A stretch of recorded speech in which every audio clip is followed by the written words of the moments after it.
বিশ্বের বিভিন্ন দেশের খ্রিস্টান সংবাদকর্মী ও যোগাযোগকারীদের সাথে পুণ্যপিতা পোপ ফ্রান্সিসের সাক্ষাৎ। গত 25 জানুয়ারি পুণ্যপিতা পোপ ফ্রান্সিস বিশ্বের বিভিন্ন দেশের খ্রিস্টান সংবাদকর্মী ও যোগাযোগকারীদের সাথে সাক্ষাৎ করেন রোম নগরীতে অবস্থিত ভাটিকানের সাধু পিটার স্কয়ারের পল ষষ্ঠ অডিয়েন্স হলরুমে।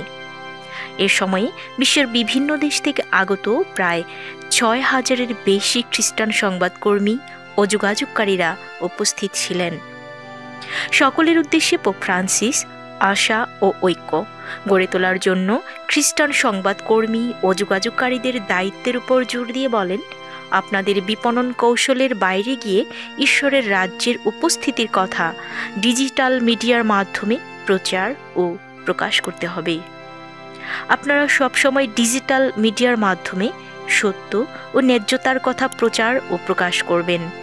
একই সাথে তিনি মূলত দুটি মূল ধারণার কথা বলেছেন, আর তা হচ্ছে একসাথে অর্থাৎ যোগাযোগে একতা এবং ভালোবাসার হাইলাইট তৈরি করা, আর অন্যটি হলো নেটওয়ার্ক অর্থাৎ ঐতিহ্যগত এবং ডিজিটাল মিডিয়ার মাধ্যমে মঙ্গলবাণী বিশ্বের মধ্যে ছড়িয়ে দেওয়ার জন্য সবাইকে সহভাগিতা করার জন্য আহ্বান করেন। পরিশেষে পোপ ফ্রান্সিস বিশ্বের সকল সংবাদকর্মী ও যোগাযোগকারীদের আহ্বান জানিয়ে বলেন, তারা যেন এই জুবিলি বর্ষের আধ্যাত্মিক নবীকরণ, ভ্রাতৃত্ব ও আশা এবং তাদের একত্রের যাত্রা যেন গোটা মানবজাতির মধ্যে ছড়িয়ে দেন।